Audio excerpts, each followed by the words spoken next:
Hello everyone, today we will talk about how to fix or how to solve the problem of FamilyAlbum app. You will go to settings. Here in this page you will go to apps, default apps, app settings. On above you will search about FamilyAlbum and you will click. Here in this page of app info you will click on first stop and you will click OK. Then you will enter to the window of storage. Here we click on clear cache.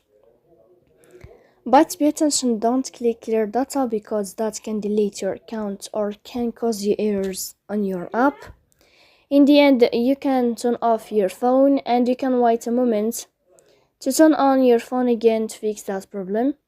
So please don't forget to support us by like and subscribe. See you next time in another video and thank you for your attention and your watching.